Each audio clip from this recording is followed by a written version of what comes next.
अस्सलाम वालेकुम। दुरूद शरीफ पढ़।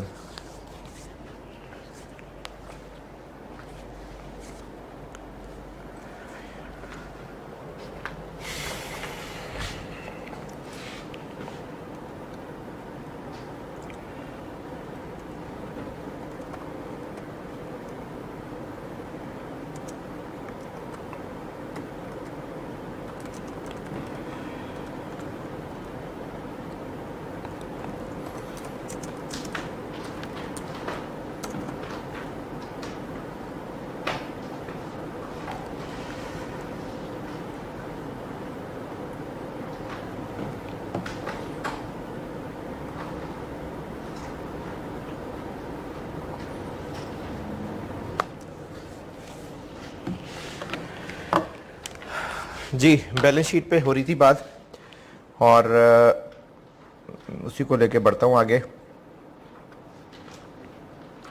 किस एडजस्टमेंट पे रोका था मैंने आके? एडजस्टमेंट नंबर 7 पे, कंटिंजेंट लायबिलिटी पे रोका था आके। इसके अलावा मैंने आपको जो खुद ही सादे सादे से सवाल बनाए हुए थे कैफ 7 ही के, वो कहा था आपको रिवाइज करने को क्वेश्चन 1 से लेके 8 तक। तो अगर आपने कर लिए हैं तो बहुत अच्छी बात है। उसमें एक दो चीज़ें बता देता हूँ, बाकी फिर इंडिविजुअल जो मसला हो वो आप मैसेज पे पूछ लीजिएगा। और जो कैफ 7 की मैंने एक्सेस दी है उसमें मैंने 15 लेक्चर्स में पढ़ाई हुई है बैलेंस शीट, तो आप वहाँ से भी देख सकते हैं। अगर आपको इतना लगता है कि कंसोलिडेशन तो मुझे ज़िंदगी में कभी नहीं आई और मैं पहली दफ़ा पढ़ रहा हूँ, तो आप कैफ 7 वाले लेक्चर देख सकते हैं, क्योंकि मैं इतना सारा तो अब CFAP में नहीं रिवाइज करा सकता। कैफ 7 वाला बताया बहरहाल सारा है, हाँ बताया जल्दी है लेकिन बताया सारा है। तो अगर किसी को कुछ लगता हो ज़रूरत तो वो कैफ 7 के लेक्चर सुन सकते हैं।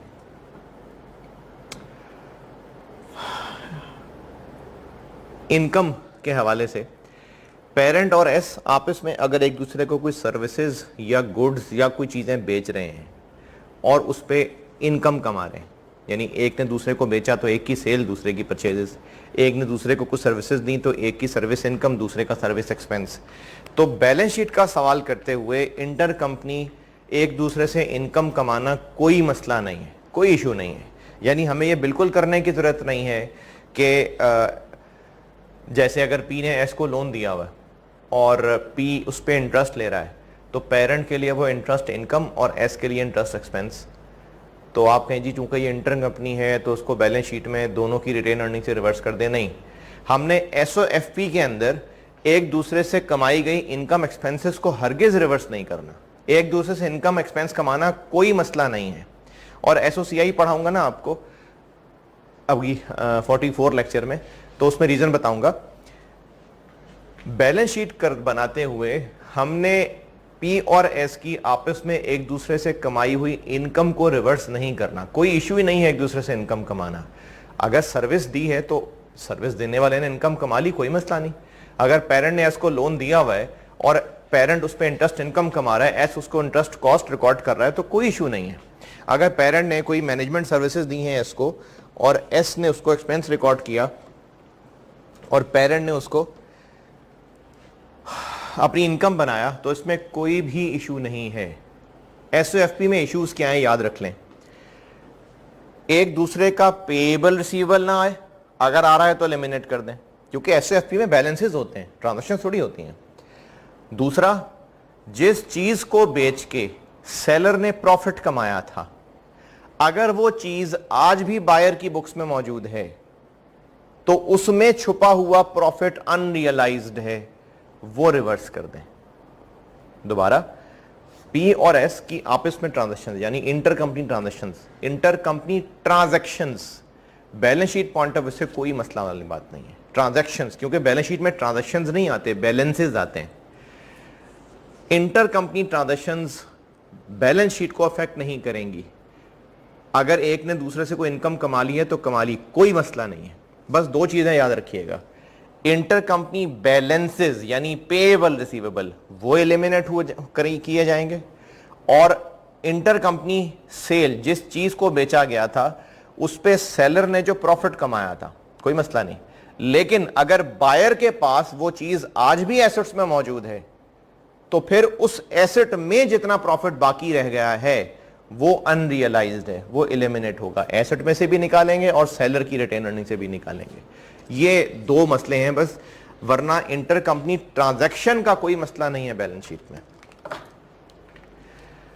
और उस सवाल में कोई ऐसी बात जो, चलें अब आगे चलते हैं।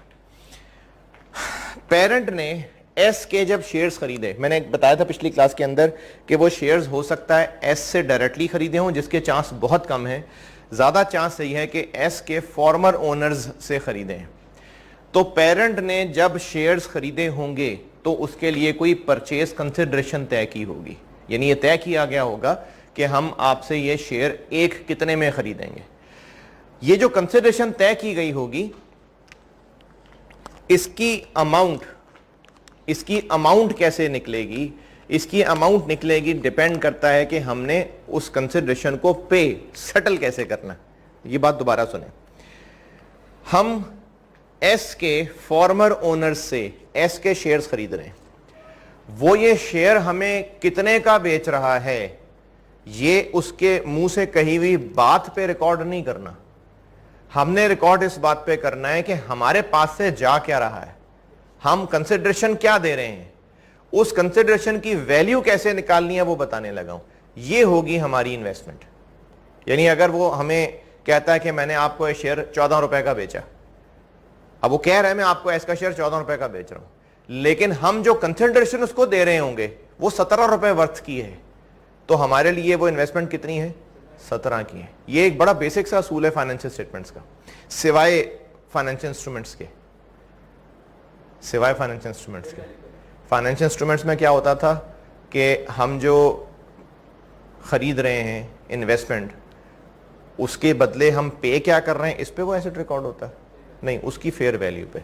तो ये IFRS 9 में था, उसके अलावा ये कहीं नहीं है। हर जगह क्या है कि हम जो चीज खरीद रहे हैं वो हमें कितने की पड़ रही है उस पर रिकॉर्ड की जाती है। तो यहां पर भी ऐसा ही है कि कंसिडरेशन हम जो इन्वेस्टमेंट, हम जो उसके शेयर्स खरीद रहे हैं, अच्छा आप ये कह सकते हैं कि जी जो हम शेयर्स एस के खरीद रहे हैं वो पेरेंट की अपनी फाइनेंशियल स्टेटमेंट्स के हिसाब से तो एक फाइनेंशियल एसेट ही है, तो मैं पेरेंट की अपनी फाइनेंशियल स्टेटमेंट की तो बात ही नहीं कर रहा, मैं तो बात कर रहा हूँ IFRS 3 ग्रुप फाइनेंशियल स्टेटमेंट्स की।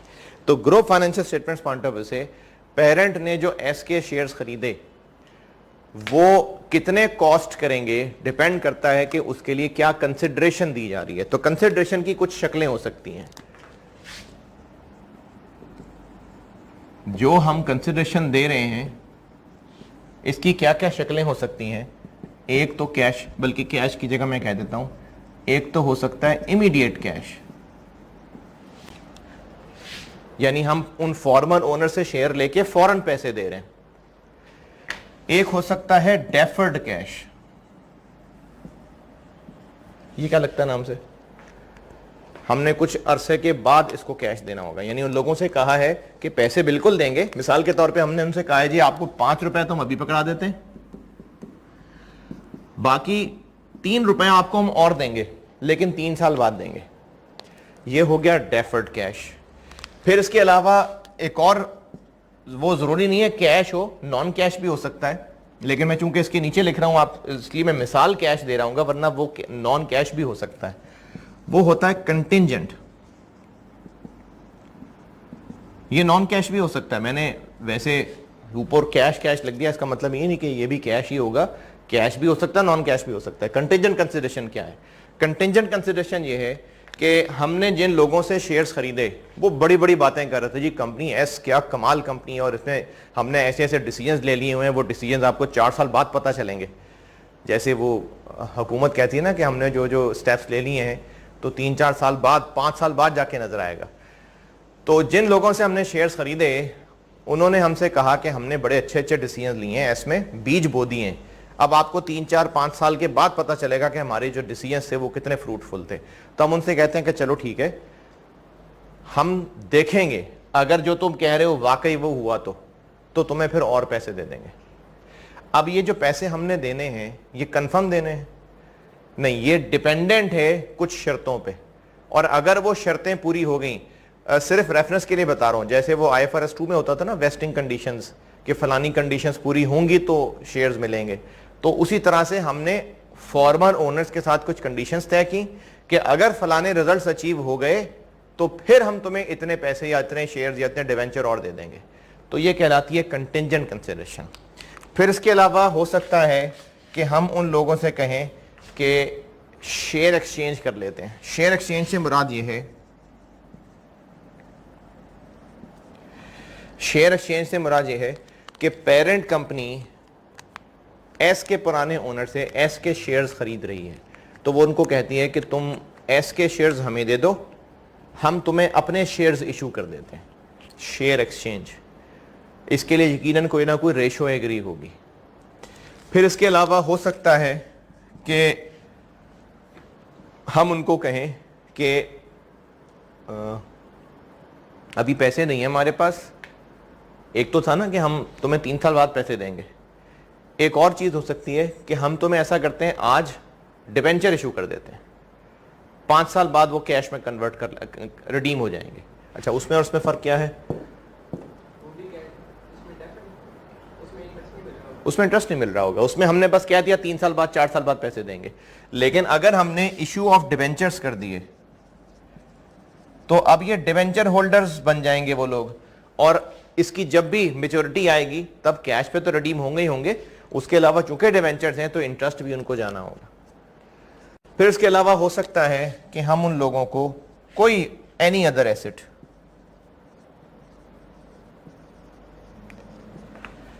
हो सकता है हमसे कहें कि जी वो फलानी हमारे ना इलाके में 1-2 ज़मीनें हैं, वो भी तुम्हें दी हमने, तो नॉन कैश एसेट कोई भी और वो भी दे सकते हैं। अब इन सब के बारे में नोट से पढ़ा देता हूं, यहां लिखी मैंने इसलिए ताकि एक एक करके समझाऊं और फिर वहां से आपको पढ़ने के लिए कह दूंगा नोट से। एंट्री क्या होनी चाहिए? Investment debit, cash credit. कितने से इन्वेस्टमेंट डेबिट? अच्छा, हम लोग इन्वेस्टमेंट की अमाउंट या कंसिडरेशन की अमाउंट क्यों निकाल रहे हैं, क्यों निकालनी जरूरी है? गुडविल निकाल सकें, तो गुडविल में लिखा था ना कंसिडरेशन, तो हमें उसकी अमाउंट चाहिए, तो वो इन सबका टोटल होगी। ये टोटल है जो हमारी कॉस्ट ऑफ इन्वेस्टमेंट है, ये सारा गुडविल की वर्किंग में आएगा। अब आपको इन सब के बारे में बताने लगा हूं कि गुडविल की वर्किंग में इनकी अमाउंट क्या रखनी है, और गुडविल कब कैलकुलेट हो रही होती है? एक्विजिशन डेट पे, कि गुडविल की वर्किंग में इनकी अमाउंट क्या रखनी है। इसकी अमाउंट क्या रखनी है? जितना कैश देना है। इसकी अमाउंट क्या रखनी है? कैश देना है लेकिन वो तो देना है 4 साल बाद, तो फिर पीवी निकालनी पड़ेगी। इसमें और उसमें फर्क ये है कि ये चूंकि एक्विजिशन डेट पे फॉरेन पे हो रहा होगा तो जितना कैश है सब इन्वेस्टमेंट है, लेकिन यहां पर चूंकि पेमेंट डेफर कर दी गई है तो इन्वेस्टमेंट में इसकी पीवी लिखी जाएगी। किस डेट की पीवी? एक्विजिशन डेट की। चलें अगली बात भी साथ ही बता देता हूं, लेकिन एक्विजिशन को अब गुजरे हुए 2 साल हो गए और अब हम 2 साल बाद बैलेंस शीट बना रहे हैं, तो ये हमारी एक लायबिलिटी आ रही होगी ना स्टिल। क्यों आ रही होगी लायबिलिटी? अभी दिए नहीं है, तो उसी अमाउंट पे आ रही होगी जो आज से 2 साल पहले थी? नहीं, अब टाइम गुजरा है। ये जिस तरह वो होता है ना, इफ्रिक 1 आपको रिवाइज कराया था मैंने शुरू में, प्रोविजन फॉर डिस्मेंटलिंग, ये तकरीबन वैसी सी चीज है कि हमने शुरू में प्रेजेंट वैल्यू एक्विजिशन डेट पे निकाली, investment debit, deferred consideration credit, deferred consideration payable credit, और जैसे जैसे टाइम गुजरता जाएगा finance cost debit, deferred consideration credit, finance cost debit, deferred consideration credit.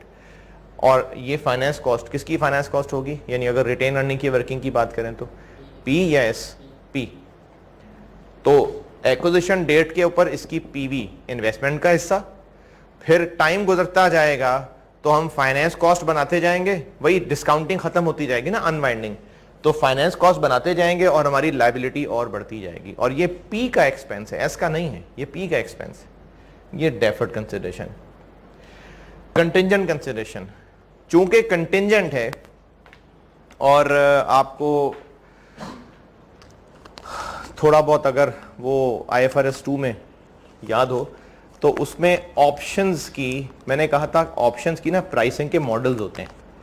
वो जो शेयर ऑप्शंस थी ना उसके अंदर, जिसमें फेयर वैल्यू दी होती थी, फिर वो बात चली थी जो बड़ा अर्सा तक कन्फ्यूजन भी रही काफ़ी बच्चों को कि मार्केट कंडीशन का क्या काम है। तो मार्केट कंडीशन का हमने स्टूडेंट्स ने काम नहीं करना होता, कंपनी ने अपने एक्सपर्ट से जो ऑप्शंस की वैल्यू लगाने के एक्सपर्ट होते हैं उन्होंने उनसे किसी मॉडल के तहत वैल्यू लगवानी होती है। वो जो वैल्यू कैलकुलेट कर रहा होता है वो मार्केट कंडीशन का इस्तेमाल करता है, हम स्टूडेंट्स नहीं करते। वैसे नॉलेज के लिए था कि मार्केट कंडीशन इस्तेमाल होती है वैल्यू निकालने के लिए, लेकिन वो हमने नहीं करनी होती है। अच्छा बता क्या रहा था, हाँ उसमें बताया था कि ऑप्शंस की वैल्यू निकालने के लिए मुख्तलिफ मॉडल्स होते हैं। तो ये भी ना कंटेंजेंट है ना चूंकि, तो इसकी भी कुछ ना कुछ वैल्यूएशन मॉडल्स होंगे जो वैल्यूएशन एक्सपर्ट्स निकालेंगे। इसकी कोई ना कोई वैल्यू निकलेगी, फेयर वैल्यू कह लें। तो हमें किस दिन की फेयर वैल्यू चाहिए होगी? एक्विजिशन डेट की। तो इसकी जो एक्विजिशन डेट की फेयर वैल्यू होगी, अच्छा वो फेयर वैल्यू कैसे निकलती है, उसके मुख्तलिफ मॉडल्स हैं। जैसे बाइनोमियल मॉडल हो सकता है, ये मुख्तलिफ इसमें प्रोबेबिलिटीज का इस्तेमाल होता है, होते होंगे फार्मूले इसी तरह के। तो वो फार्मूले लगा के एक्सपर्ट हमें इसकी फेयर वैल्यू बता देगा। तो हमें एक्विजिशन डेट पे इसकी वैल्यू चाहिए होगी जो गुडविल की कैलकुलेशन में इस्तेमाल होगी। टाइम गुजर गया है, अभी हमने पैसे नहीं दिए, बैलेंस शीट डेट पे खड़े हैं, तो ये हमारी लायबिलिटी में आनी चाहिए।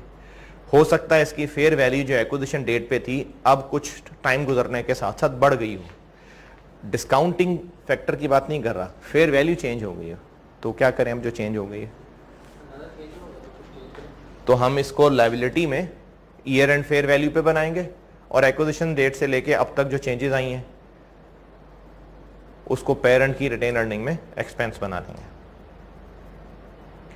कंटिंजेंट कंसिडरेशन, एक्विजिशन डेट की फेयर वैल्यू गुडविल की वर्किंग में आएगी और बैलेंस शीट डेट की फेयर वैल्यू बैलेंस शीट में आएगी लायबिलिटी के तौर पे, और जो इनमें अब तक चेंज आ चुका होगा वो पेरेंट के लिए एक एक्सपेंस। शेयर एक्सचेंज में क्या होगा ये तो बड़ी दफा कर चुके, कन्वर्टेबल्स भी पढ़ लिए। हम पेरेंट हैं और हम एस के पुराने ओनर से एस के शेयर्स लेके बदले में अपने शेयर इशू कर रहे हैं। तो हम चूंकि अपने शेयर्स दे रहे हैं ना, तो इसकी रिकॉर्डिंग होगी हमारे शेयर्स की फेयर वैल्यू पे। हाँ बाज़ औक़ात हो सकता है कि हमारे शेयर्स की फेयर वैल्यू नहीं होती, तो चलो फिर हम एस के शेयर्स की फेयर वैल्यू ले लेंगे, लेकिन आइडियल है कि हमारे शेयर्स की फेयर वैल्यू। जैसे इसकी मिसाल बताता हूं, हम एस के 4000 शेयर्स एक्वायर कर रहे हैं और हमने उनसे टर्म्स तय की हैं कि हम आपको 3 for 5 शेयर एक्सचेंज करेंगे और जो मार्केट की प्राइस है पी के शेयर की वो 40 रुपए का है और एस के शेयर की वो 32 रुपए का।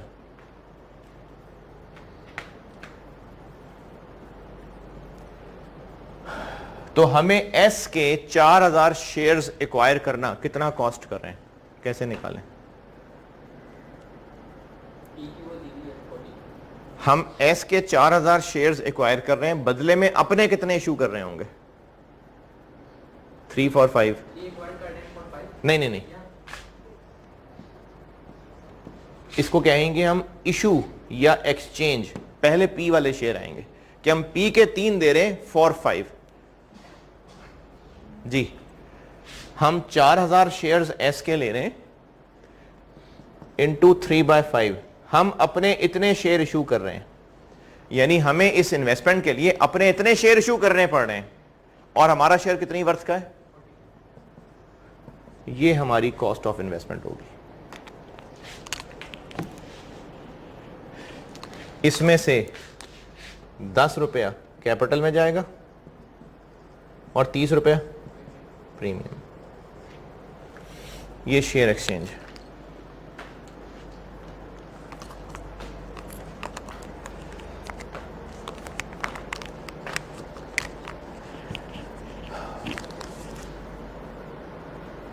डिवेंचर इशू कर रहे हैं तो जितने डिवेंचर इशू कर रहे हैं इन्वेस्टमेंट डेबिट डिवेंचर्स क्रेडिट, और ऑनवर्ड इस पे फिर हमें इंटरेस्ट भी देना पड़ा करेगा। इसमें क्या होगा अगर हम कोई और एसेट को लैंड वगैरह दे रहे हैं उनको, तो किस अमाउंट पे? कैरिंग अमाउंट पे, फेयर वैल्यू पे। अगर हम कोई और एसेट दे रहे हैं तो उसकी फेयर वैल्यू हमारी कॉस्ट ऑफ इन्वेस्टमेंट होगी। एडजस्टमेंट नंबर 8 सारी पढ़ लें, नोट्स में एडजस्टमेंट नंबर 8 सारी पढ़ लें। और मैं भी ना इसका एक बड़ा डिटेल कंप्रिहेंसिव सवाल बोर्ड पे कर देता हूँ, तो उसमें फिर ये सारी चीज़ें कवर की हुई हैं मैंने। एडजस्टमेंट नंबर 8 पढ़ लीजिए।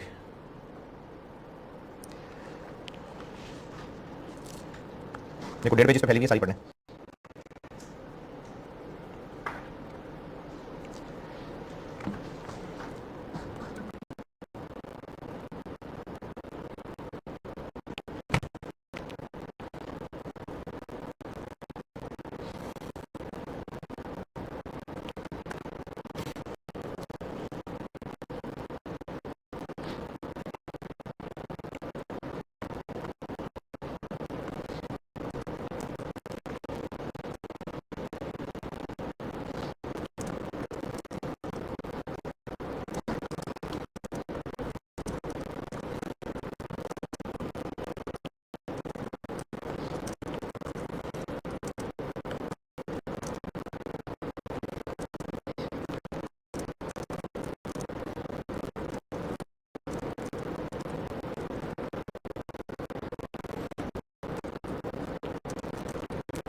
हाँ जी।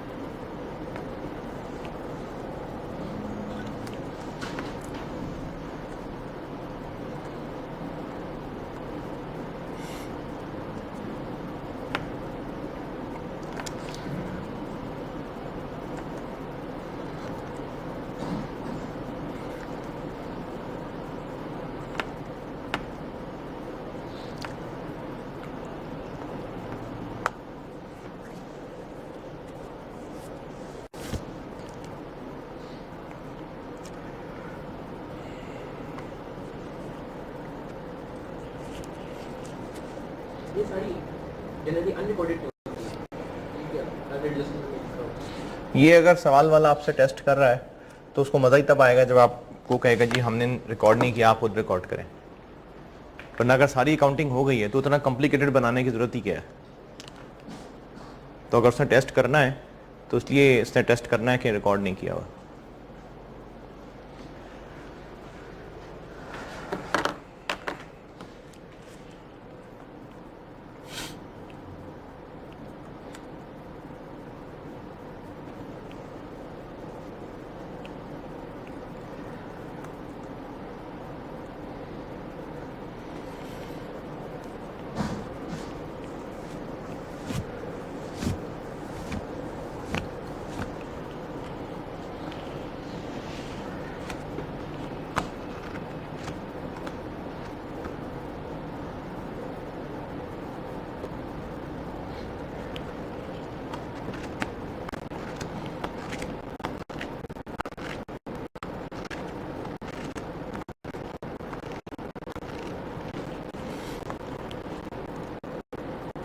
हाँ जी।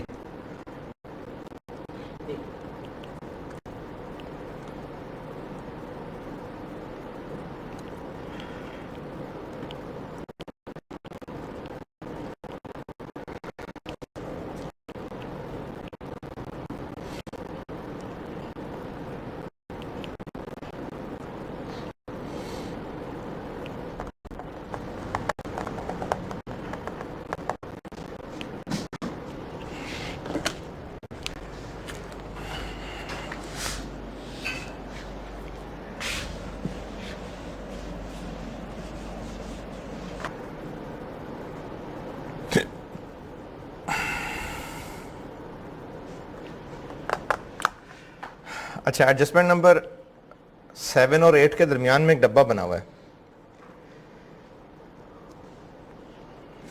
एडजस्टमेंट नंबर 8 से ऊपर एक डब्बा बना हुआ है, प्रोविजनल अमाउंट।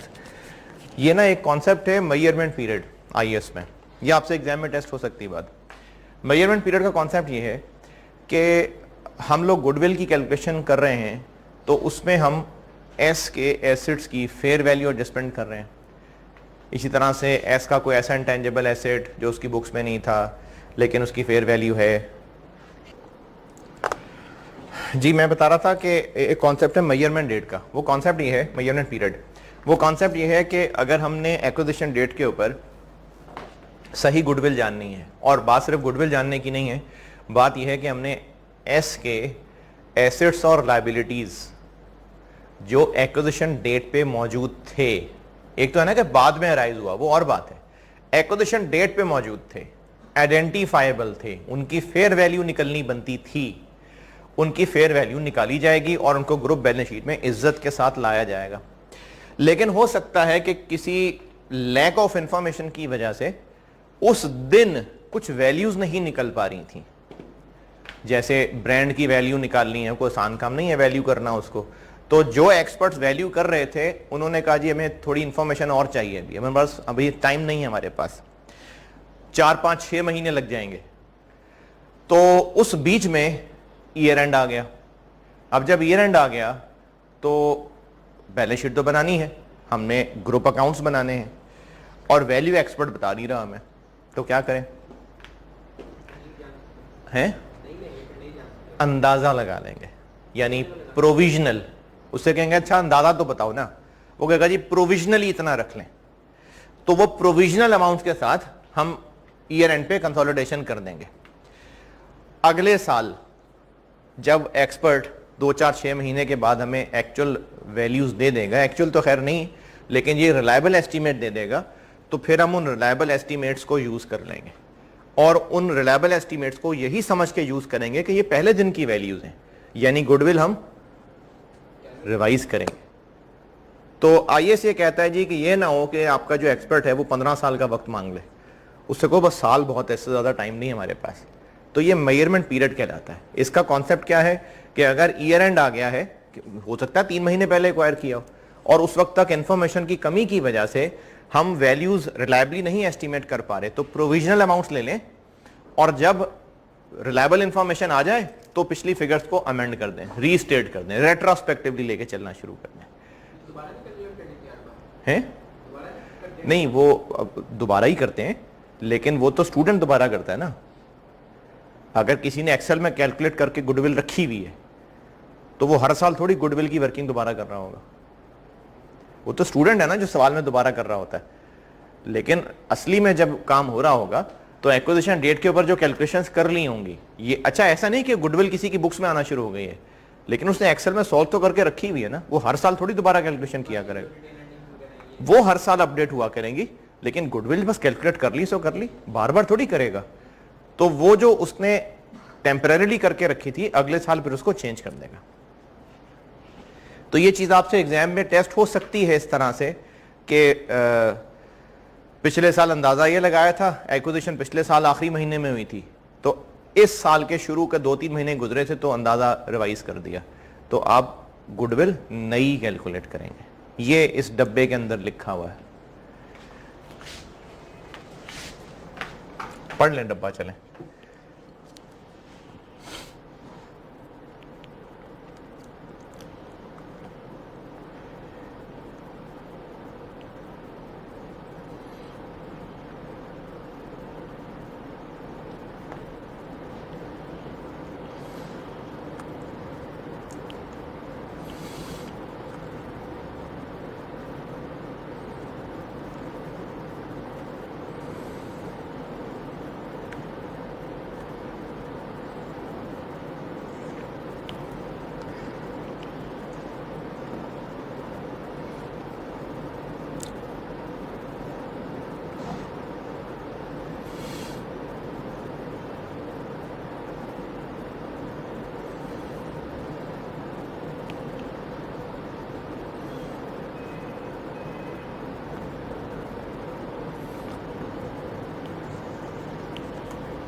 ठीक है, ओके। कैप्शन पूरी चार्ज होगी तो जैसे पहले दिन ही रिकॉर्ड हो गया। जी जी जी बिल्कुल। यानी अगर पिछले साल हमने जो एस का एसेट था उसकी फेयर वैल्यू एडजस्टमेंट की प्रोविजनली, अगले साल जाके पता चला कि नहीं नहीं ये ठीक नहीं है, एक्सपर्ट ने अब हमें बताया है, तो हम डेप्रिसिएशन उस नई वाले के हिसाब से पहले दिन से कैलकुलेट करेंगे। Adjustment number 9, acquisition during the year. Acquisition during the year का कॉन्सेप्ट इतना है कि हम गुडविल की वर्किंग के अंदर, गुडविल की वर्किंग में एस की रिटेन अर्निंग्स, अदर रिजर्व्स लिखते हैं किस दिन के? अगर एक्विजिशन हुई है 1 जुलाई 19, 30 जून 20, इधर 1 फरवरी 20, ये हुई है एक्विजिशन। रिटेन अर्निंग्स चूंकि बैलेंस शीट आइटम है तो नॉर्मली रिटेन अर्निंग की फिगर अवेलेबल होती है year ends, year ends, year ends, यानी हमारे पास इस दिन की रिटेन अर्निंग की फिगर मौजूद होगी और इस दिन की मौजूद होगी, जबकि गुडविल की वर्किंग में हमें चाहिए कि इस दिन की रिटेन अर्निंग क्या थी। फर्ज करते हैं कि इस दिन की रिटेन अर्निंग का बैलेंस था 60,000 और इस दिन बैलेंस था 84,000। आइडियली ये होना चाहिए, और असल में भी ऐसा ही होता है, कि ये जो 8 महीने 7 महीने गुजरे, इन 7 महीनों की फाइनेंशियल स्टेटमेंट्स फिर बनाई जाएंगी, वर्किंग में सही लेकिन बनाई जाएंगी, और इस दिन की बैलेंसेस कैलकुलेट किए जाएंगे। उस दिन जो रिटेन अर्निंग्स होंगी वो हमारी एक्विजिशन डेट की रिटेन अर्निंग्स होंगी। तो असल में तो ऐसा ही होता है, लेकिन हो सकता है सवाल के अंदर हो सकता है कि आपको ये इस दिन का डाटा ना दिया हो, तो मजबूरन फिर एक ही रास्ता बनता है कि इस पूरे 12 महीने में कितना कमाया है एस ने? 24,000। तो हम इस 24 के 2 टुकड़े कर लेते हैं, इधर के लिए 7/12 और इधर के लिए 5/12। तो 24,000 में से इधर कितना हिस्सा आ गया? 14,000। तो हम ऐसा करते हैं 60,000 में इस 14,000 को मिला लेते हैं और यहां ले आते हैं 74,000। ये एक्विजिशन डेट की रिटेन अर्निंग्स। तो अगर आपको जो एक्विजिशन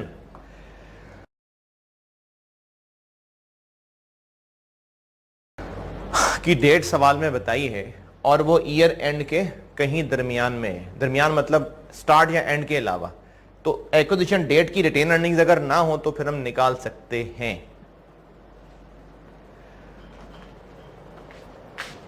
लेकिन ये तब की बात है अगर पहला ही साल है और उस पहले ही साल के अंदर अभी पूरे 12 महीने नहीं गुजरे। लेकिन अगर अब 2024 पे खड़े हैं तो फिर इस दिन की इंफॉर्मेशन तो दी ही होगी, फिर आपसे कहां 4 साल पुरानी वर्किंग करवाएंगे। तो अगर आपको इस दिन की रिटेन अर्निंग नहीं गिवन और ड्यूरिंग द ईयर एक्विजिशन है तो फिर इस तरह निकालनी पड़ सकती है। ये हो गई एक्विजिशन ड्यूरिंग द ईयर, जिसको मैंने नंबर 9 लगाया हुआ है।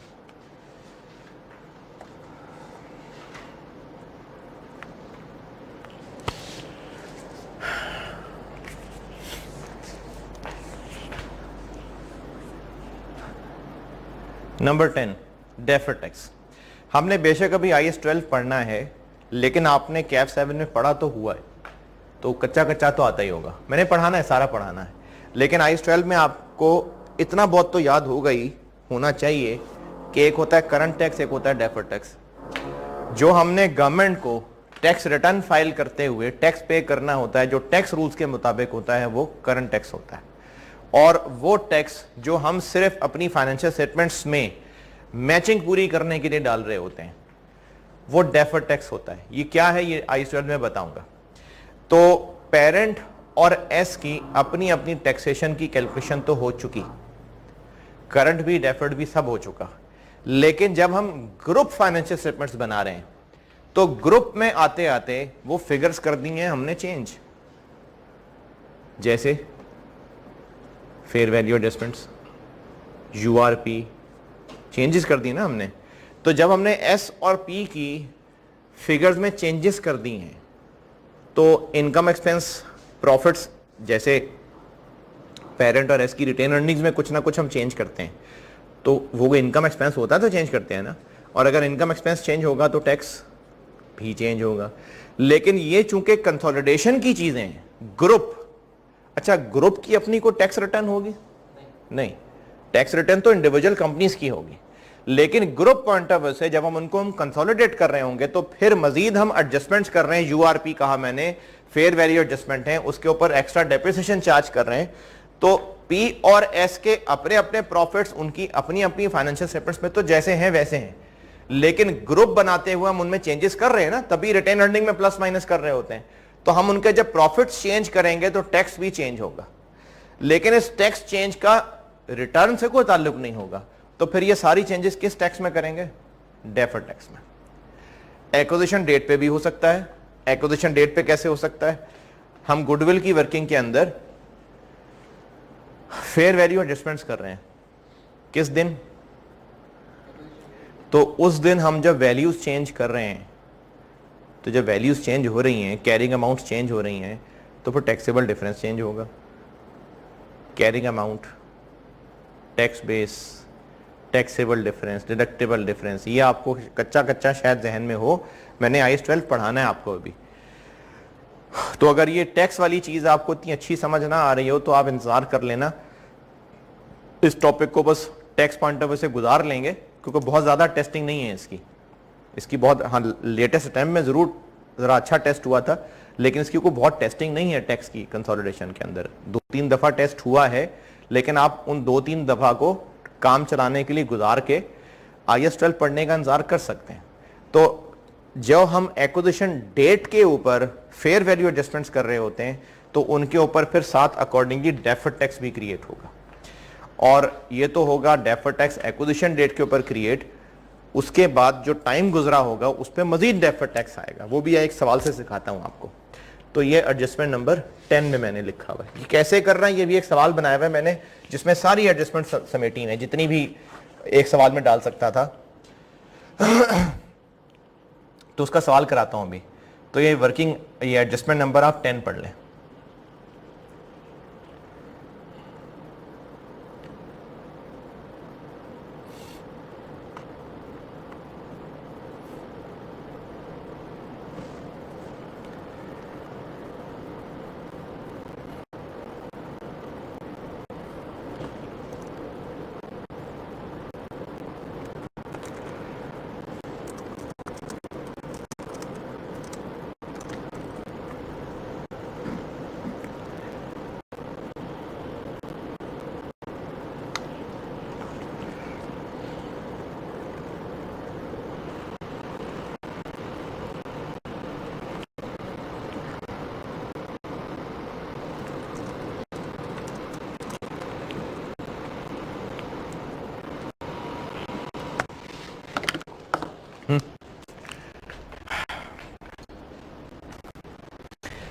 एडजस्टमेंट नंबर 12 देखें, एडजस्टमेंट 12।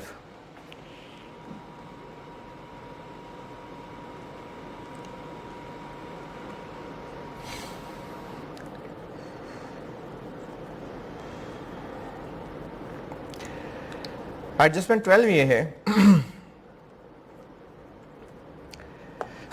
कि अगर पेरेंट ने एस के शेयर्स खरीदे हुए हैं और एस डिविडेंड बांटेगा तो पेरेंट को भी मिलेगा।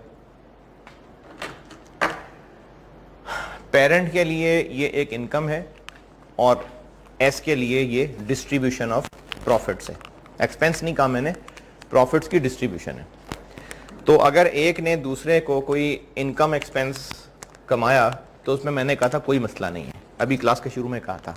मसला क्या आएगा कि एक दूसरे का पेबल रिसीवेबल हो तो वो एलिमिनेट कर देंगे, और दूसरा अगर कोई चीज़ बेच के प्रॉफिट कमाया गया तो वो एलिमिनेट होगा बस। अदरवाइज एक ने इनकम दूसरे ने एक्सपेंस बनाया, कोई मसला नहीं है। तो एस ने जब डिविडेंड बांटना है तो पेरेंट के लिए वो एक इनकम होगी।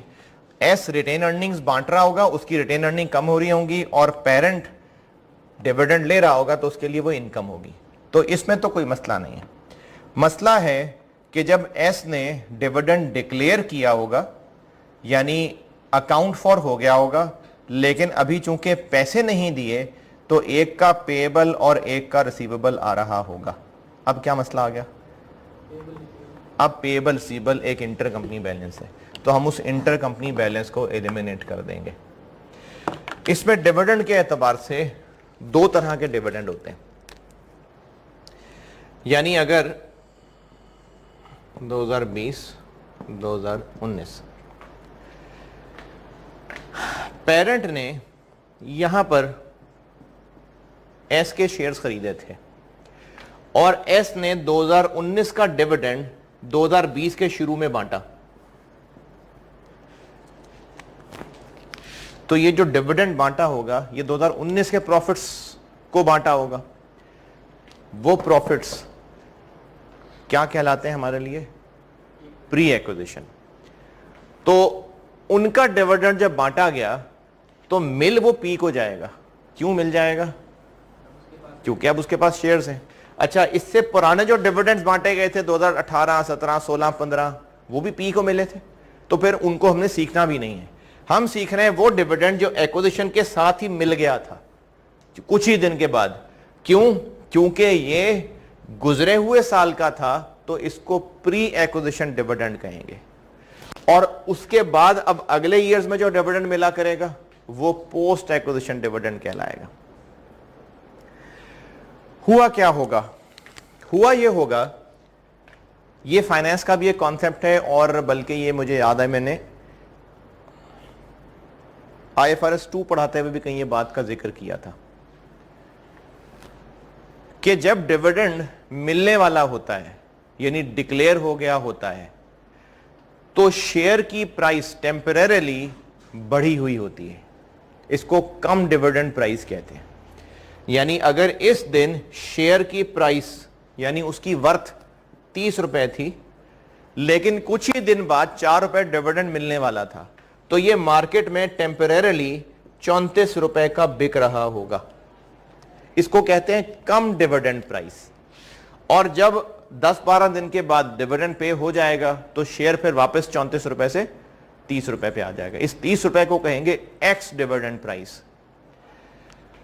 अगर पेरेंट ने इस दिन शेयर्स खरीदे थे तो बहुत उम्मीद है इस बात की कि उसको शेयर 30 नहीं 34 का मिला था, तो उसने फिर अपने पास इन्वेस्टमेंट डेबिट 34 कर ली होगी, जबकि असल वर्थ शेयर्स की 30 रुपए थी। तो जब कल को डिविडेंड इसको मिल जाएगा 4 रुपए, तो वो इस 4 रुपए को इनकम बनाने की बजाय इन्वेस्टमेंट क्रेडिट कर देगा, क्योंकि इन्वेस्टमेंट की सही वर्थ 34 नहीं है, 30 रुपए है। तो वो जो कुछ दिन पहले उसने शेयर 30 की बजाय 34 रुपए का खरीदा था, इन्वेस्टमेंट डेबिट 34 रुपए से की थी, जब 10 दिन बाद इसको 4 रुपए डिविडेंड मिल जाएगा तो ये अपनी इन्वेस्टमेंट में से माइनस कर लेगा, बजाय इसके कि इनकम बनाए, ताकि इन्वेस्टमेंट सही अमाउंट पे आ जाए। तो एडजस्टमेंट 12 में दो हिस्से किए हुए मैंने, एक प्री एक्विजिशन डिविडेंड लिखा हुआ है और एक पोस्ट एक्विजिशन डिविडेंड लिखा हुआ है। प्री एक्विजिशन पढ़ लें।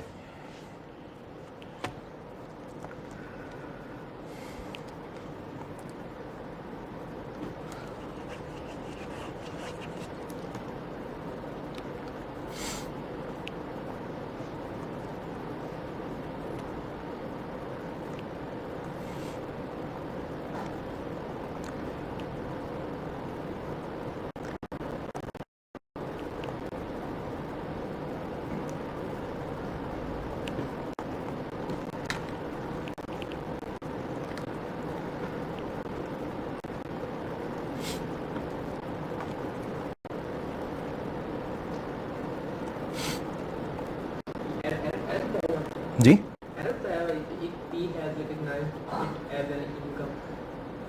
हो सकता है सवाल में कहे कि उसने उसको इनकम बना लिया था।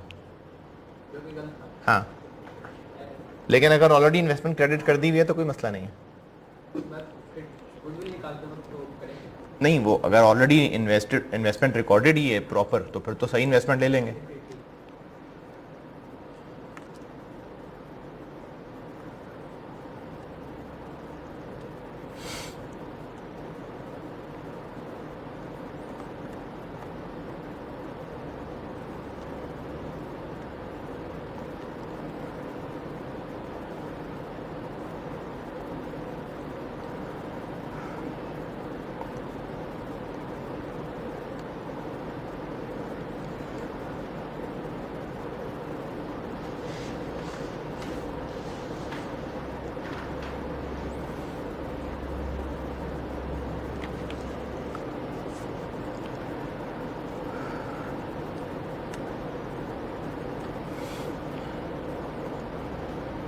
हाँ जी, पढ़ लिया। पोस्ट एक्विजिशन डिविडेंड, ये जो पोस्ट एक्विजिशन डिविडेंड है इस पे पेरेंट का बिल्कुल हक है, और मैंने कहा कि इसमें मसला सिर्फ इतना है कि अगर पेबल रिसीवेबल आ रहा है तो वो नहीं आना चाहिए, वो एलिमिनेट कर देंगे। तो इसमें कुछ 3-4 पॉसिबिलिटीज मैंने इन्हीं नोट्स में ना, आप आखिरी पेज पे आइए, इन्हीं नोट्स में आखिरी पेज पे आइए, मैंने कुछ 5-6 पॉसिबिलिटीज बनाई हुई हैं, पढ़ के देखें टेबल, शायद मेरा ख्याल है समझ आ जाएगी बात। मैंने बनाया ये हुआ है, इन्हीं नोट्स में आखिरी पेज पे आए, मैंने बनाया ये हुआ है कि एक कॉलम बनाया है कि डिविडेंड पे हो गया हुआ है, तो पे हो गया हुआ तो कोई मसला नहीं है। अगले 4 कॉलम हैं कि डिविडेंड अभी पे नहीं हुआ। अब उनमें मैंने क्या क्या वैरायटियां रखी हुई हैं कि दोनों ने पेबल रिसीवेबल रिकॉर्ड कर लिया हुआ है, तो रिकॉर्ड कर लिया तो एलिमिनेट कर लें। फिर अगली वैरायटी बनाई है कि एक ने रिकॉर्ड नहीं किया, तो पहले रिकॉर्ड कर ले, फिर पेबल रिसीवेबल एलिमिनेट कर दें।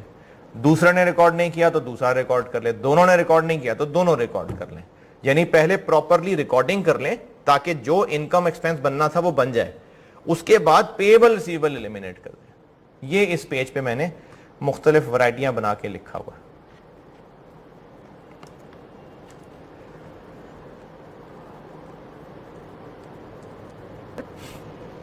हाँ जी, ओके, ये पेज जरा एक बार पढ़ लें आप तफसील से।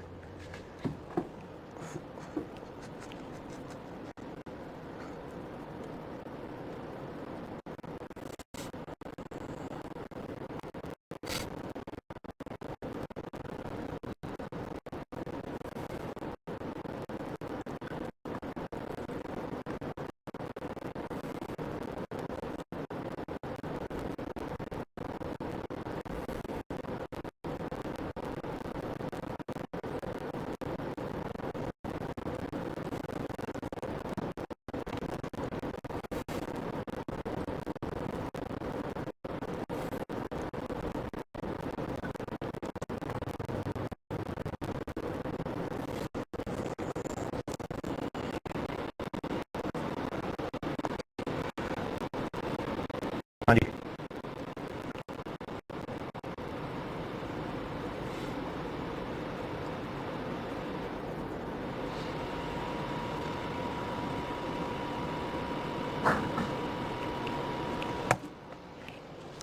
एडजस्टमेंट नंबर 11 देख लें। एडजस्टमेंट नंबर 11 ये है कि जो ग्रुप बैलेंस शीट बनती है वो पी और एस की बैलेंस शीट्स को मिला के बनती है। हो सकता है कि पी की अकाउंटिंग पॉलिसीज एस की अकाउंटिंग पॉलिसी से डिफरेंट हो। जैसे हो सकता है कि पी रिवैल्यूएशन मॉडल फॉलो करता हो, एस कॉस्ट मॉडल फॉलो करता हो। इसी तरह से इन्वेस्टमेंट प्रॉपर्टी में पी कॉस्ट मॉडल फॉलो करता हो और जो एस है वो फेयर वैल्यू मॉडल फॉलो करता हो। इसी तरह से इन्वेंट्री में हो सकता है कि पी वेटेड एवरेज मेथड इस्तेमाल करता हो और जो एस है वो फाइफो मेथड इस्तेमाल करता हो। तो अकाउंटिंग पॉलिसीज में फर्क हो सकता है। अगर अकाउंटिंग पॉलिसीज में फर्क है तो उनकी अपनी फाइनेंशियल स्टेटमेंट्स की हद तक तो बात ठीक है, लेकिन ग्रुप चूंकि दोनों को मिला के बनना है तो इसमें ये मामला नहीं चलेगा। तो हमें एस की फाइनेंशियल स्टेटमेंट्स को, हमें मतलब स्टूडेंट्स को तो शायद नहीं, वैसे असल में एस की फाइनेंशियल स्टेटमेंट्स को दोबारा बनाना पड़ेगा।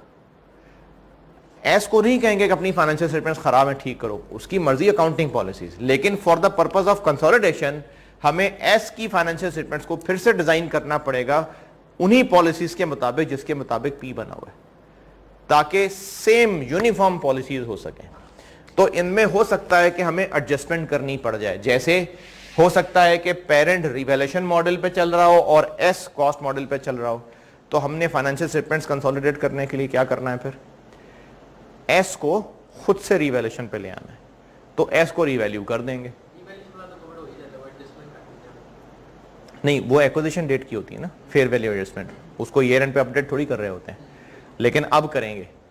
तो अगर पेरेंट रिवैल्यूएशन पे है और एस कॉस्ट मॉडल पे है तो हमें एस को रिवैल्यू करना पड़ेगा, और जब खुद से रिवैल्यू करेंगे तो एसेट्स लेट से अगर बढ़ रहे हैं तो एसेट्स बढ़ाएंगे, रिवैल्यूएशन सरप्लस बढ़ाएंगे, और रिवैल्यूएशन सरप्लस पे हमारा भी हिस्सा होगा और एनसीआई का भी हिस्सा होगा। ये सारा कुछ इसमें लिखा हुआ है। एडजस्टमेंट नंबर 11 में यही लिखने की कोशिश की है।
हाँ जी,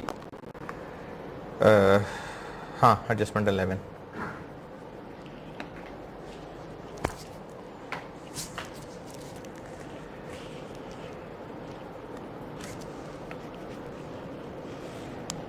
ये जो लिखा हुआ है दूसरे पॉइंट में कि पीस रिवैल्यूएशन सरप्लस जो है वो पीस शेयर ऑफ रिलीज, और वो ये तो खुद ही आएगा, हम एस में डाल देंगे। हाँ, वो एस के अदर रिजर्व में डाल देंगे तो वो खुद ब खुद आ जाएगा। वहाँ खुद से करने की जरूरत नहीं पड़ेगी, वही बात लिखी हुई है। वो जो लास्ट टाइम किया था ना कि एस वाले कॉलम में हम फिगर डालेंगे और वो दोनों जगह खुद ब खुद चली जाएगी, तो वो दोनों जगह खुद ब खुद चली जाएगी। होती हैं लेकिन एग्जाम में टेस्ट नहीं होती, वरना असल में तो होती हैं। उधर रीस्टेट करना पड़ती है? नहीं, अगर नहीं था सब्सिडरी तो नहीं थी। नहीं, पिछले साल भी अगर कंसोलिडेशन थी तो, मतलब पिछले साल भी सब्सिडरी थी। सब्सिडी तो थी। अच्छा, फिर कंपैरेटिव फिगर्स आ रहे हैं, कुछ चेंजेस हमने किए हैं यहां पे, जैसे फेयर वैल्यू वगैरह यहां, तो वो तो पिछले साल भी किए होंगे, अकाउंटिंग पॉलिसी चेंज ये वो, तो वो करनी पड़ती हैं। ये सेट लगेगा पूरा, रीसेटमेंट वगैरह सब होगी।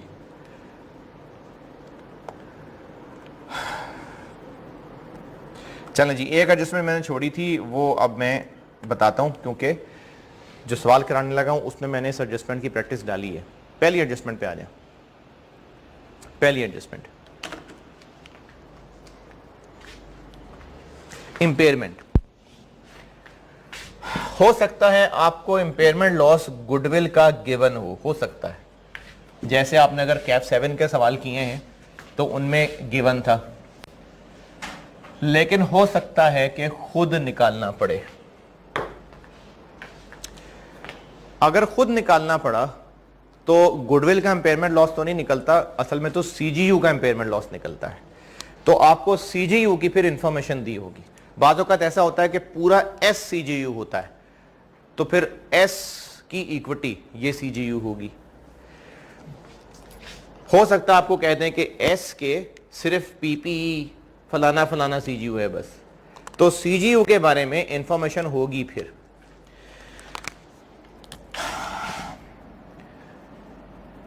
फर्ज करते हैं सारा ही एस एक सीजीयू है, तो एस सीजीयू है तो उसमें एसेट्स भी हैं और लायबिलिटीज भी हैं, यानी एस के नेट एसेट्स। तो होगा क्या कि पूरे एस की हम कैरिंग अमाउंट लेंगे जो कि एस की पूरी इक्विटी होगी, जो आप सवाल से भी उठा सकते हैं, नेट एसेट्स ऑफ एस। लेकिन नहीं, बैलेंस शीट पे जिस दिन इम्पेयरमेंट टेस्टिंग हो रही है उस दिन पे। लेकिन अगर सवाल से उठा लिए तो वो तो सवाल वाले होंगे, हमने तो इतनी सारी एडजस्टमेंट्स की हैं, तो जो जो एडजस्टमेंट्स डाली होंगी वो भी इसमें आएंगी।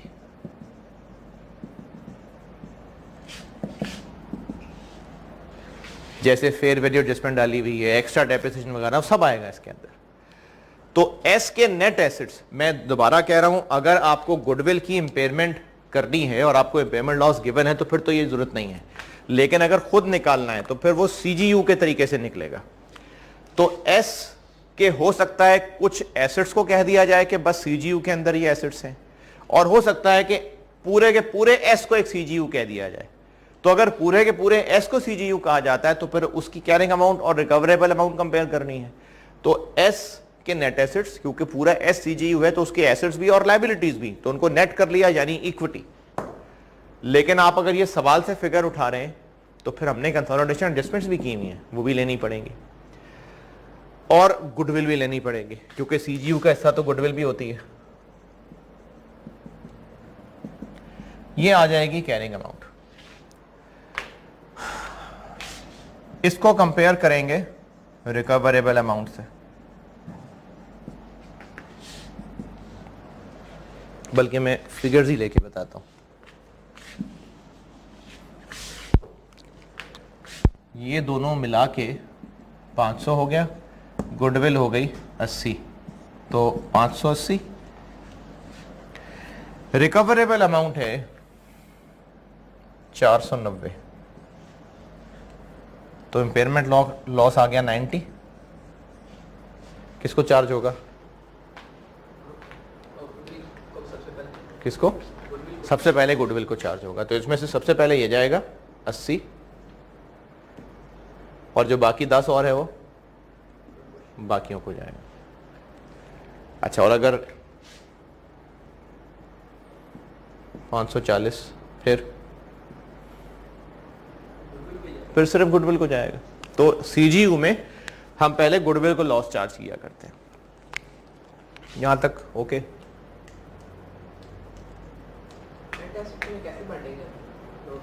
वो सवाल वाला गाइड कर देगा, यानी पूरा वैसा सवाल होगा जैसे सीजीयू का होता था, नहीं इतना टाइम नहीं है, तो वो गाइड कर देगा कि आपने इस लॉस का क्या करना है। यहां तक बात ओके? इस पे मुश्किल वाली बात क्या है? मुश्किल बात यह है कि एनसीआई अगर वैल्यूड एट फेयर वैल्यू हो तो जो गुडविल आ रही होती है वो फुल आ रही होती है, और एस के एसेट्स भी पूरे, उसकी गुडविल भी पूरी, और रिकवरेबल अमाउंट तो है ही पूरी, क्योंकि रिकवरेबल अमाउंट में वैल्यू यूज होती है। तो एस ने टोटल कितना कमा के देना है, तो एस तो अपनी पूरी फोर्स के साथ कमा के देगा, तो जो एस की रिकवरेबल अमाउंट है वो भी पूरी एक पूरी फिगर है। ये तो पूरे एसेट्स हैं ही, और अगर NCI valued at fair value है तो गुडविल भी फुल गुडविल है, तो कोई मसला नहीं। यानी अगर यहां पर वही पुरानी फिगर लिख दूं मैं, तो फिर ऐसे ही होगा जैसे किया हुआ। लेकिन अगर गुडविल एनसीआई प्रोपोर्शनेट वाली ही निकली होती तो फिर गुडविल फुल आ रही होती? नहीं, गुडविल चूंकि फुल नहीं आ रही होती तो हम फिर इसको यहां पर थोड़ी गुडविल रख के पूरी रिकवरेबल से कंपेयर करते, फिर वो फेयर ना होता। तो only for the purpose of impairment loss calculation फिर हम क्या करते, हम ये करते कि गुडविल को ग्रॉसअप करते हैं। ग्रॉसअप करने से मुराद कि अगर पेरेंट का शेयर 60% है, 80% है, 70% है, तो गुडविल भी तो उसके हिसाब से आ रही होगी ना। अगर एनसीआई का वो प्रोपोर्शनेट वाला मेथड है, ये पिछली क्लास में मैंने बड़ी डिटेल से बात की थी, तो एनसीआई का अगर प्रोपोर्शनेट वाला मेथड है तो गुडविल भी थोड़ी आ रही है, तो उस थोड़ी गुडविल को यहां रखना फिर सही नहीं है। तो सिर्फ लॉस कैलकुलेट करने के लिए हम उस गुडविल को ग्रॉसअप करेंगे, यानी अगर पेरेंट का शेयर 60% है तो हम गुडविल को 0.6 से ग्रॉसअप करेंगे। लेकिन मजबूरी है ना, अगर दी हो तो फिर वैसे करेंगे क्या? अगर कोई बता दिया एनसीआई के शेयर उसको नहीं, अगर एनसीआई फेयर वैल्यू पे तो फिर तो फेयर वैल्यू पे, लेकिन अगर फेयर वैल्यू पे नहीं है तो फिर हम एनसीआई की फेयर वैल्यू क्यों इस्तेमाल करेंगे? हम गुडविल को ग्रॉसअप ही करेंगे। नहीं दी होगी वैसे हम लेकिन अगर दी भी है तो हम गुडविल को ग्रॉसअप ही करेंगे, क्योंकि IAS 36 ने ऐसा कहा है। ये आपको मैं IAS 36 वाली बात बता रहा हूं, ये IFRS 3 ने नहीं लिखा हुआ, ये IAS 36 ने लिखा हुआ है कि गुडविल को ग्रॉसअप किया जाएगा। ऐसा नहीं किया जाएगा कि फेयर वैल्यू वाले तरीके से गुडविल निकाल के देखेंगे, नहीं, गुडविल को ग्रॉसअप किया जाएगा। ठीक है? अब जब गुडविल को ग्रॉसअप करेंगे, फर्ज कर लेते हैं कि 75% शेयर्स थे, तो हम 80 को 0.75 से ग्रॉसअप करेंगे।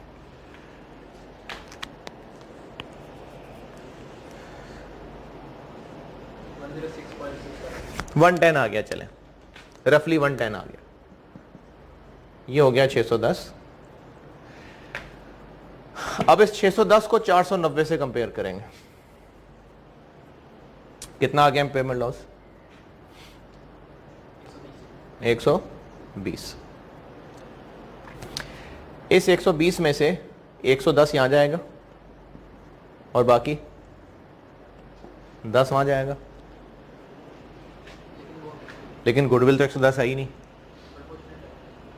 तो लॉस चार्ज करते हुए गुडविल को फिर वापस 0.75 कर देंगे। यानी सिर्फ ये लॉस कैलकुलेट करने के लिए गुडविल में हवा भरी थी बस।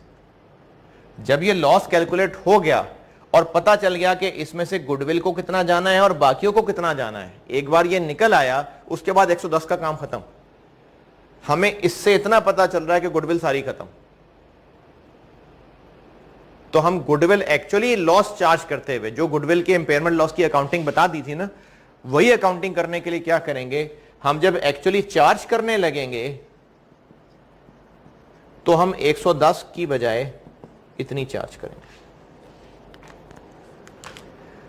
दोबारा सुने, अगर आपको सीजीयू की इंफॉर्मेशन से इंपेयरमेंट लॉस खुद कैलकुलेट करना पड़ता है और गुडविल फुल गुडविल यानी एनसीआई फेयर वैल्यू पे है, तो फिर तो आप गुडविल की पूरी फिगर यहां यूज करें और सॉल्व करें। लेकिन अगर एनसीआई फेयर वैल्यू पे नहीं, प्रोपोर्शनेट शेयर पे है, तो फिर हमें सिर्फ इस कैलकुलेशन के लिए गुडविल में हवा भरनी पड़ेगी, इसको ग्रॉसअप करना पड़ेगा। एक बार ये कैलकुलेट हो गया, 10 बाकी एसेट्स को डलना है, 110 गुडविल को जाना है। तो गुडविल की वर्किंग में हम लेस करते हैं ना इंपेयरमेंट लॉस, और अगर एनसीआई प्रोपोर्शनेट शेयर पे है तो रिटेन अर्निंग में वाले कौन से वाले कॉलम से माइनस करते हैं?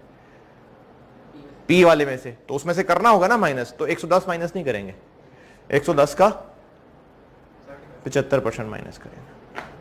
यानी ये सिर्फ ये फिगर निकालने के लिए गुडविल में हवा भरी थी। जब चार्ज करने लगेंगे गुडविल में से लेस, पेरेंट की रिटेन अर्निंग में से लेस, तो वो हम ये फिगर चार्ज करेंगे।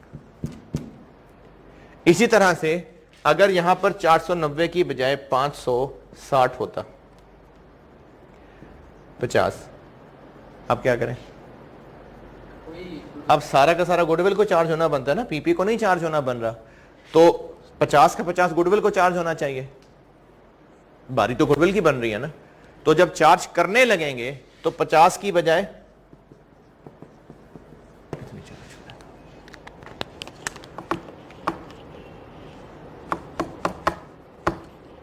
तो सिर्फ लॉस कैलकुलेशन के लिए गुडविल को बढ़ाएंगे। एक बार लॉस जब निकल आया और यह पता चल गया कि इसमें से कितना गुडविल को एलोकेट होना है, कितना बाकियों को एलोकेट होना है, तो जब गुडविल का हिस्सा गुडविल में से लेस करने लगेंगे, पी वाले कॉलम में से लेस करने लगेंगे, तो लेस करते करते ये काम कर लेना जी। 50 नहीं, मैंने फिगर बदल दी ना, ये लॉस आया, मैंने इधर फिगर चेंज कर, पहले मैंने 490 लिखा होता 560 कर दिया। यानी एक और सिनेरियो बना लिया कि गुडविल भी पूरी की पूरी खत्म नहीं हो पा रही, गुडविल भी पूरी खत्म नहीं हो पा रही, गुडविल नहीं हुई ना पूरी खत्म। गुडविल है कितनी हमारे पास? 80, 110 का 75, हाँ 80 है हमारे पास। 110 का 75 है ना, तो जितना 110 को रख के इंपेयरमेंट लॉस निकला वो सारा का सारा गुडविल को जाने लगा था। लेकिन गुडविल को ले जाते हमने पूरा 50 नहीं लिख देना, इसको 0.75 करना है। लेकिन 80 पड़ी है गुडविल तुम्हारे पास, तो वो 80 कोई बात नहीं, देखो मुश्किल से आधी गुडविल, चलो एग्जैक्टली कर लेता हूं।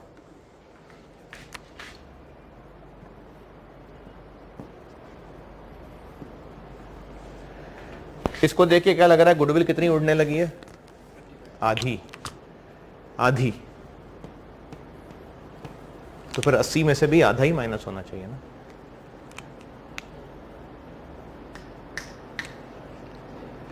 तो हम कैलकुलेट जरूर करेंगे, लेकिन जब ये लॉस जो गुडविल को जाना बनता है, जब वो ले जाने लगेंगे तो उसको 0.75 कर देंगे। ये एडजस्टमेंट नंबर 1 में लिखा हुआ।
हाँ जी,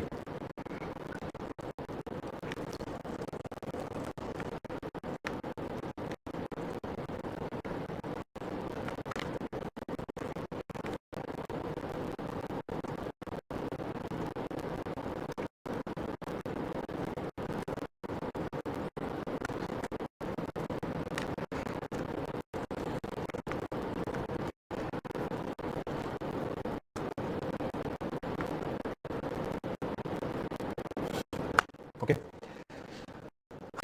अच्छा देखें इन नोट्स पे आप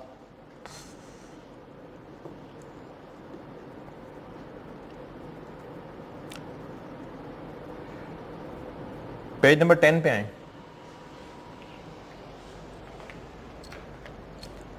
पेज नंबर 10 पे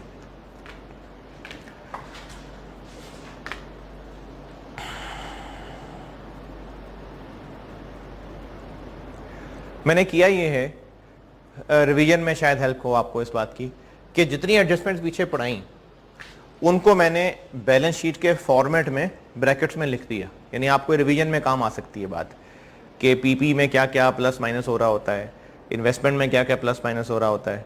तो ये मैंने जितनी एडजस्टमेंट्स पढ़ाई थी उन सबको कोशिश की है, कोई हो सकता है कोई मिस भी हो गई हो, लेकिन सबको लिखने की कोशिश की है कि बैलेंस शीट के फॉर्मेट पे कंप्रिहेंसिव फॉर्मेट आ जाए। इसी तरह से जो मैंने वर्किंग्स पहले सवाल में बना के दी थी, उसके बाद मैं आगे ज़बानी बताता गया कि यूआरपी एस के कॉलम में लिखना है कि पी के कॉलम में लिखना है, तो वो मैंने सारी एडजस्टमेंट्स वर्किंग फॉर्मेट बना के, तो अगले पेज पे देखें वो भी डाले हुए हैं। पेज 11 पे देखें, गुडविल का फॉर्मेट सारा लिखा हुआ, सारा कुछ लिख दिया इसमें, जो जो कुछ गुडविल में होता है वो सारा कुछ लिख दिया।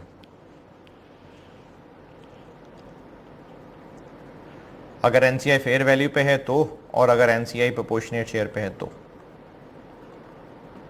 ठीक है। गुडविल की वर्किंग सारी मैक्सिमम फॉर्मेट बना के दे दिया। फिर इसी तरह से अदर रिजर्व्स का फॉर्मेट बना के दे दिया, और इसी तरह से आपको रिटेन अर्निंग का कॉलम बना के दे दिया। तो ये जितना कुछ अब तक पढ़ाया है वो सारा मैंने इसमें समेट के आप तक पहुंचाने की कोशिश की है। अब जो बाकी सवाल रह गए बैलेंस शीट में, ये कैप 7 वाले सवाल हैं सारे। अब ये सारे आपने करने, अब ये सारे के सारे करने। अभी मैं एक काम ये करने लगा हूं कि आपको बैलेंस शीट का एक सवाल कंप्रिहेंसिव सा, जिसमें सारी एडजस्टमेंट्स डाल रहा हूं, वो सवाल मैं बोर्ड पे करा रहा हूं।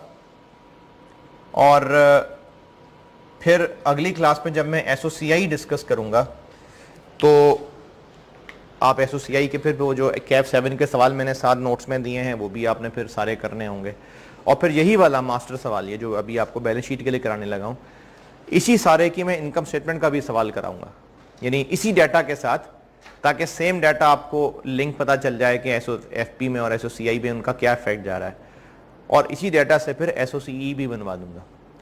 तो अभी आपको इस सवाल में SOFP कराता हूँ।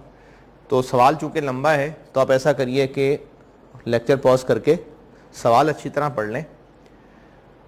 पूरा तो शायद नहीं हो सकेगा इस क्लास में, लेकिन फिर उसको जितना कर सका करके तो फिर लेक्चर 44 के अंदर मैं बाकी पूरा करूंगा, और फिर SOCI लेक्चर 44 में डिस्कस करूंगा। लेकिन आप लोगों ने जो SOFP के नोट्स में जो बाकी 7-8 सवाल अब रह गए हैं वो करने हैं।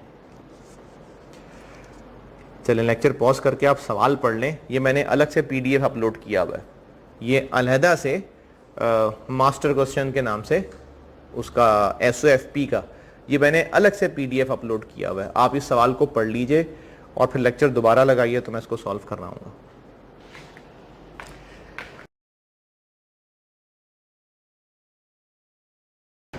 हाँ जी, पढ़ लिया, करते हैं फिर इसको।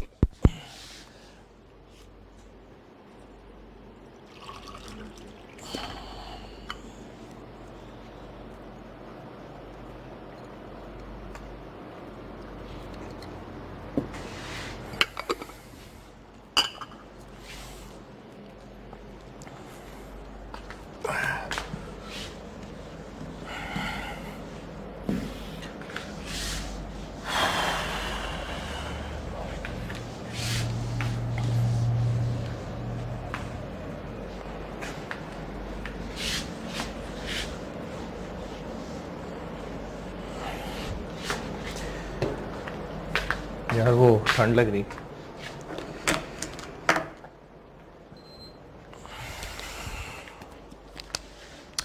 गुडविल निकालते हैं, वर्किंग्स पे पहले कर लेता हूं मैं। गुडविल जी, इन्वेस्टमेंट कह लें, कंसिडरेशन कह लें, क्या क्या है? इमीडिएट कैश है। कितना है? 7 पर शेयर। अच्छा, हम कितने शेयर्स ले रहे हैं? 70%। और एक शेयर की फेस वैल्यू 10 रुपए है। इसका मतलब है कि PS के शेयर्स हैं कितने? 4000। उसमें से 70% हमने ले लिए, कितने? 2800। तो 7 इंटू 2800 19,600। और क्या है कंसिडरेशन में? डेफर्ड है 4 रुपए। 4 इंटू 2800। लेकिन इसकी डिस्काउंटिंग करनी है कितने साल?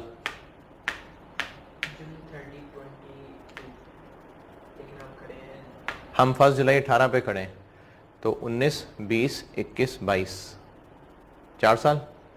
डिस्काउंट रेट कितना? 10% अलग से दिया।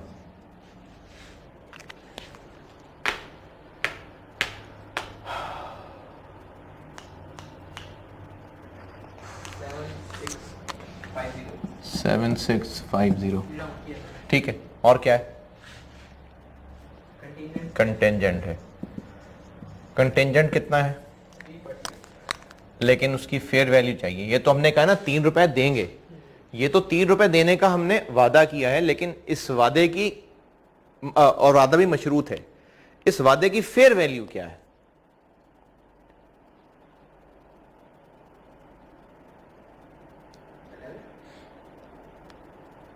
वो अलग से दी हुई है, इसी पॉइंट के जो पॉइंट 1 की आखिरी लाइन है ना उसमें दी हुई है।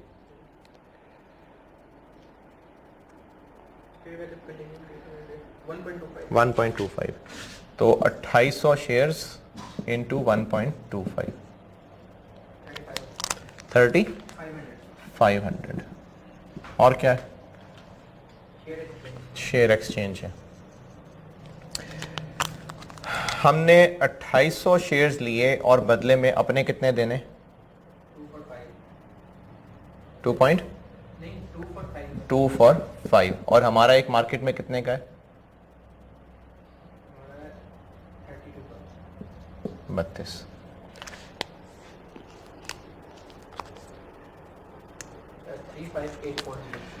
35840 और क्या है? प्लॉट ऑफ लैंड एक हमने प्लॉट दिया है, कितनी वर्थ वाला? 10,000 वाला। और क्या है? बस।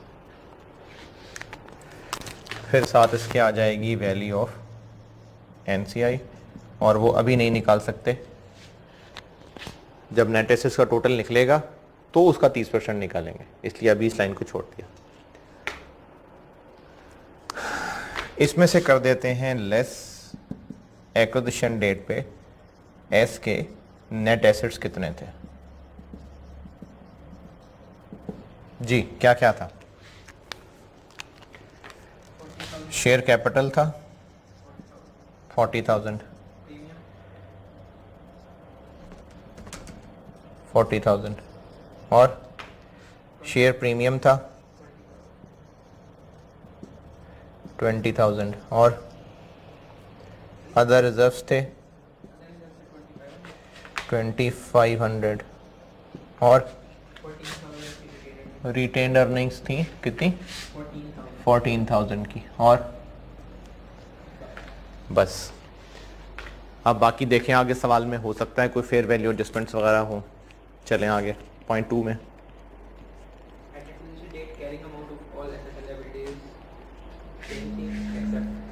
तो 2 फेयर वैल्यू एडजस्टमेंट्स आ गई, लैंड की और प्लांट की। तो फेयर वैल्यू एडजस्टमेंट लैंड की कितनी? Positive negative? Positive. Fair value adjustment plant की कितनी? Positive negative? पॉजिटिव। आगे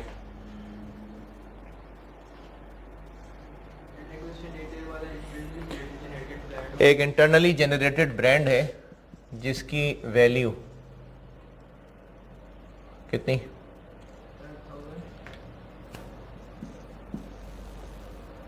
तो लेकिन ये 4 महीने बाद की नहीं है, तो ले लें कि नहीं? कोई मसला नहीं, ठीक है ले लेते। आगे और कुछ?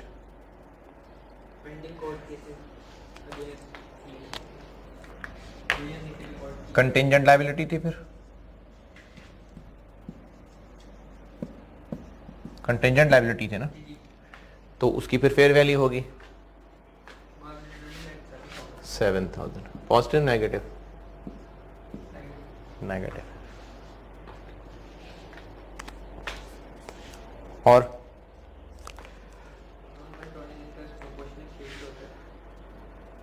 कोई एडजस्टमेंट यहाँ होने वाली?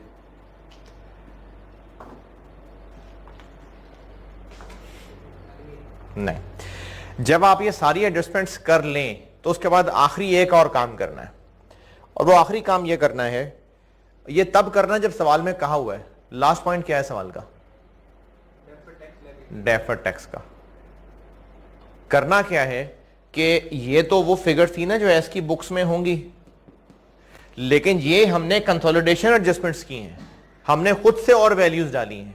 तो जब खुद से और वैल्यूज डालेंगे तो एसेट्स लायबिलिटीज की कैरिंग अमाउंट चेंज होंगी ना, फिर एस की बुक्स में चेंज कर देंगे जाके, नहीं ग्रुप पॉइंट ऑफ व्यू से चेंज होने लगी हैं। तो जब कैरिंग अमाउंट चेंज होने लगी हैं तो टैक्सेबल डिडक्टेबल डिफरेंस चेंज होने लगा, और टैक्सेबल डिडक्टेबल डिफरेंस चेंज होने लगा तो फिर उस पर डेफर्ड टैक्स एसेट या लायबिलिटी क्रिएट होगी। तो ये करनी पड़ेगी अगर सवाल में टैक्स रेट दे दिया तो। कैसे करें? लैंड के बारे में लिखा हुआ है कि इस पर टैक्स नहीं होता, इसी पॉइंट में लिखा हुआ है कि लैंड का जो कोई गेन लॉस होता है उस पर नहीं होता टैक्स, तो इसलिए इसको रहने देते हैं, फिर इन बाकियों पे कर लेते हैं।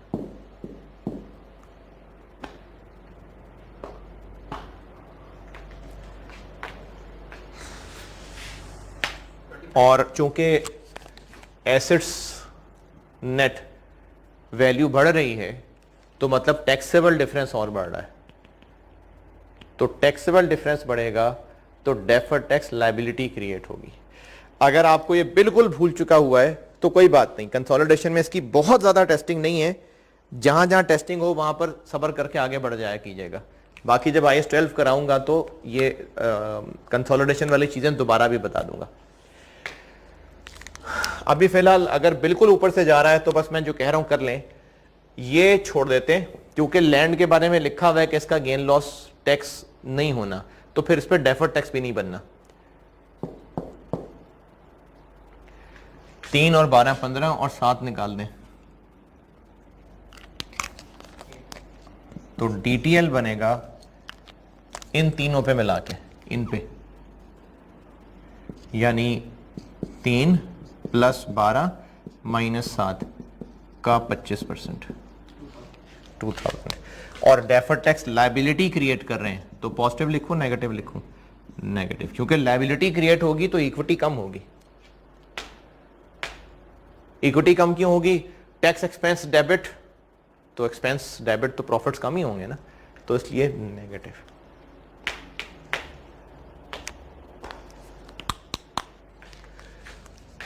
ये बन गया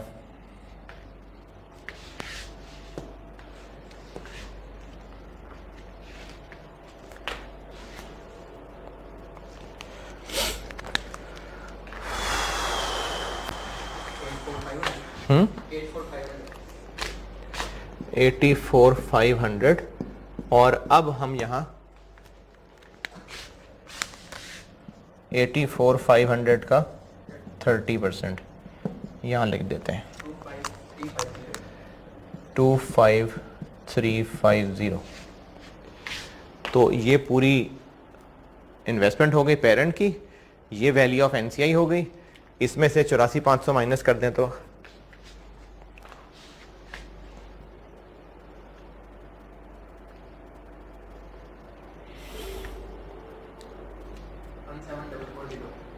मेरा निकाल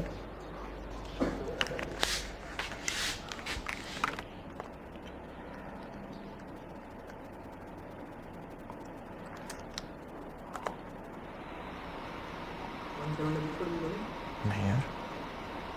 अच्छा, बल्कि ये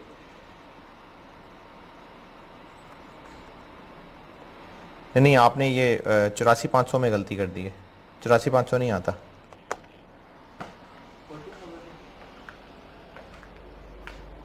ये 84,500 नहीं आता।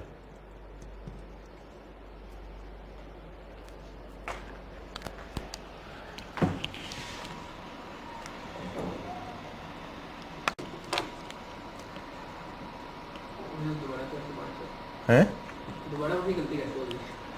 40 20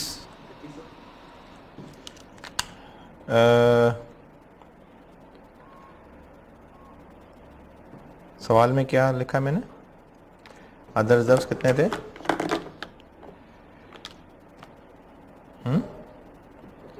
नहीं 4500 कर लें उनको, 4500। और ये आपके पास जो फाइल है ना वो ठीक आई है, वो अभी क्लास में अभी भी गलती पता चली तो आप तक तो जाते जाते वो ठीक ही कर देता हूँ मैं। वो 4500 कर लें उसको, 4500। ये 4500 है, ये 2500 नहीं है, 4500।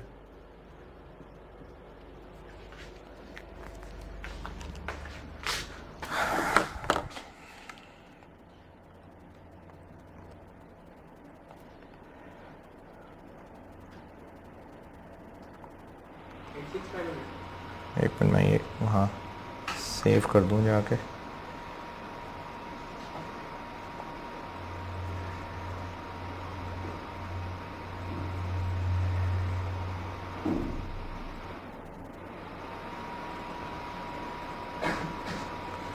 जी कितना?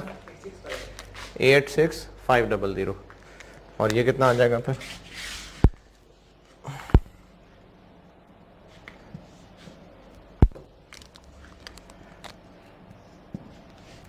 ये 4500 है, 86,500 है जी। 25,950 गुडविल।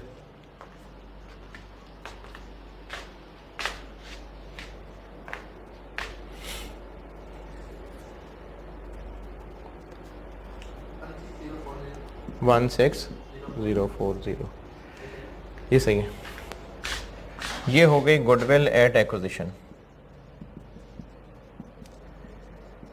इम्पेयरमेंट लॉस है इसका, पता नहीं है कि नहीं, चेक करना पड़ेगा। और अगर आपको इसका इम्पेयरमेंट लॉस दिया होता तो आप ज़रूर यहाँ लिख देते, लेकिन अगर कैलकुलेट करना पड़ा तो वो सबसे आखिरी काम हम करेंगे, डेफर्ड टैक्स से पहले, सेकंड लास्ट। इस वाले से नहीं, आगे एक और डेफर्ड टैक्स करना मैंने,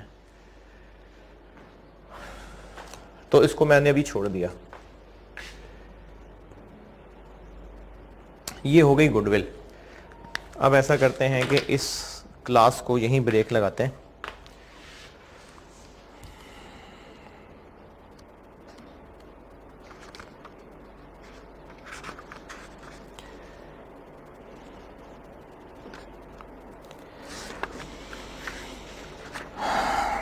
अबू दाऊद में रिवायत है,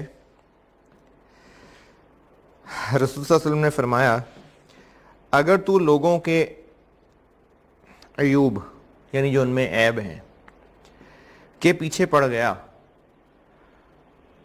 तो तू उन्हें बिगाड़ देगा, या करीब है कि तू उन्हें बिगाड़ दे।